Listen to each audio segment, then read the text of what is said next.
ഗാത്രം നയനേന വക്ത്രം ന്യായേന രാജ്യം ലവണേന ഭോജ്യം ധർമ്മേണ ഹീനം ഖലു ജീവിതം ച നഭാതി ചന്ദ്രേണ വിനാച രാത്രി.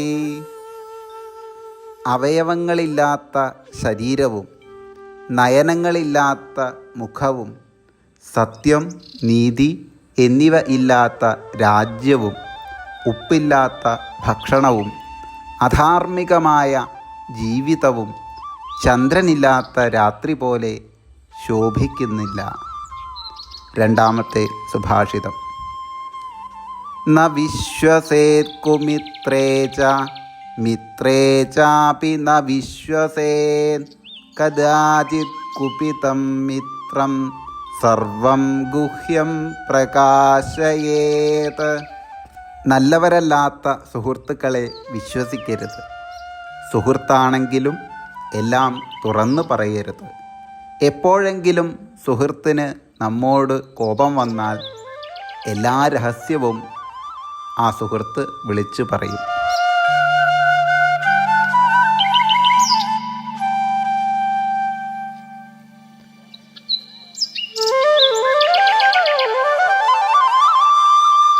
മൂന്നാമത്തെ സുഭാഷിതം.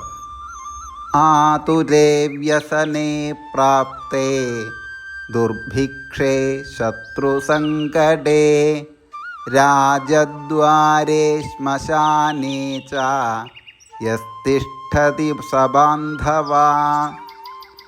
രോഗം വരുമ്പോൾ, ദുഃഖം വരുമ്പോൾ, ക്ഷാമകാലത്ത്, ശത്രുക്കളാൽ ആക്രമിക്കപ്പെടുമ്പോൾ, സങ്കടകാലത്ത് അധികാരികളാൽ ചോദ്യം ചെയ്യപ്പെടുമ്പോൾ, മരണം വരെ ഒന്നിച്ചുണ്ടാകുന്നവർ ബന്ധുക്കളാണ്. നാലാമത്തെ സുഭാഷിതം. എല്ലാം മറ്റുള്ളവർക്ക് വേണ്ടി. ജീവനേ യാവതാ ദാനം സ്യാത് പ്രദാനം തതോധികം യത്യേഷാ പ്രാർത്ഥനാസ്മാകം ഭഗവാൻ പരിപൂര്യതാം. ജീവിതത്തിൽ സമൂഹത്തിൽ നിന്ന് നാം എത്രത്തോളം സ്വീകരിക്കുന്നുവോ അത്രത്തോളം സമൂഹത്തിന് കൊടുക്കുകയും വേണം എന്നാണ് നാം പ്രാർത്ഥിക്കേണ്ടത്. ഇത്തരം പ്രാർത്ഥന ഈശ്വരൻ സഫലമാക്കുന്നു.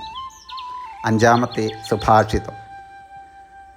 സത്യം തപോ ജ്ഞാനമഹിംസതാ ച വിദ്വൽ പ്രണാമം ച സുശീലതാ ച ഏതാനി യോ ധാരയതേ ച വിദ്വാൻ ന കേവലം യ പഠിതസ്യ വിദ്വാൻ.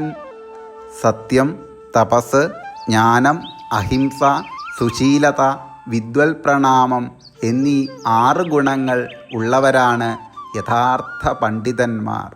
അല്ലാതെ അക്കാദമിക് ബിരുദമോ ബിരുദാനന്തര ബിരുദമോ ഉള്ളവരെയല്ല നാം ആദരിക്കേണ്ടത്.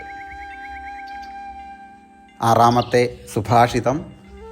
ഹസ്തസ്യ ഭൂഷണം ദാനം സത്യം കണ്ഠസ്യ ഭൂഷണം ശ്രോത്രസ്യ ഭൂഷണം ശാസ്ത്രം ഭൂഷണ കിം പ്രയോജനം. കൈകളുടെ ഭൂഷണം ദാനമാണ്. കഴുത്തിൻ്റെ ഭൂഷണം സത്യം പറയുക എന്നതാണ്. ചെവികളുടെ ഭൂഷണം ശാസ്ത്രം കേൾക്കലാണ്. മറ്റ് ഭൂഷണങ്ങൾ, അതായത് അലങ്കാരങ്ങൾ കൊണ്ട് പ്രയോജനമൊന്നുമില്ല.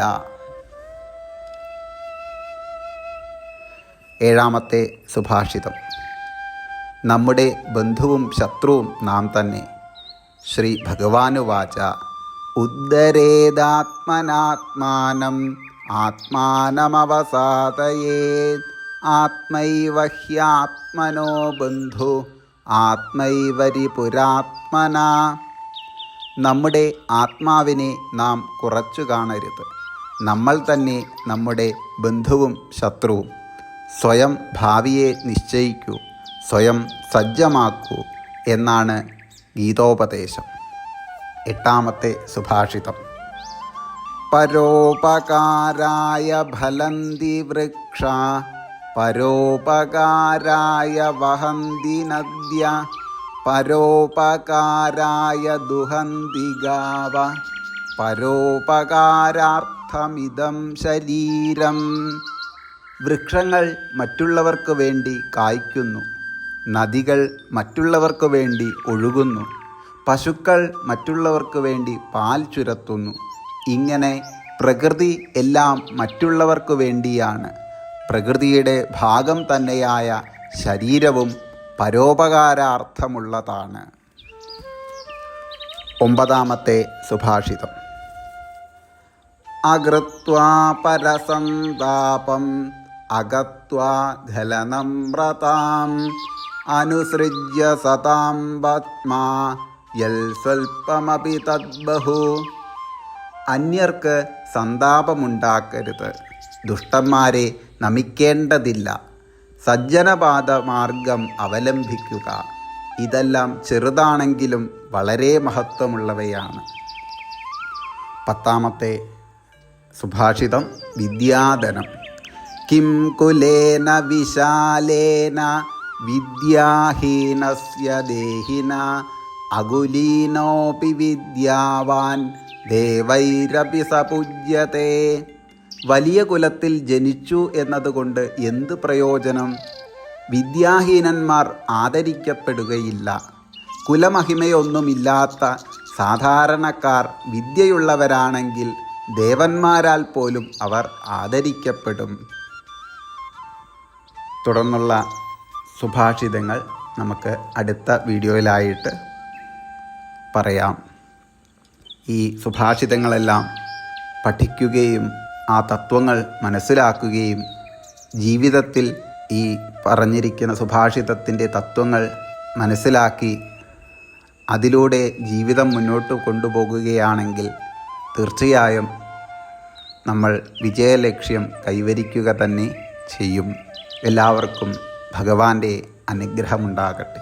നിങ്ങളുടെ വിലയേറിയ അഭിപ്രായങ്ങൾ കമൻ്റായി രേഖപ്പെടുത്തണമെന്നും ഈ വീഡിയോ ഇഷ്ടമായെങ്കിൽ ലൈക്ക് ചെയ്യണമെന്നും ഇത്തരത്തിലുള്ള കൂടുതൽ അറിവുകൾ നേടുന്നതിനായി കണ്ടമംഗലം മീഡിയ എന്ന ഈ ചാനൽ സബ്സ്ക്രൈബ് ചെയ്യണമെന്നും അഭ്യർത്ഥിക്കുന്നു. എല്ലാവർക്കും നന്ദി.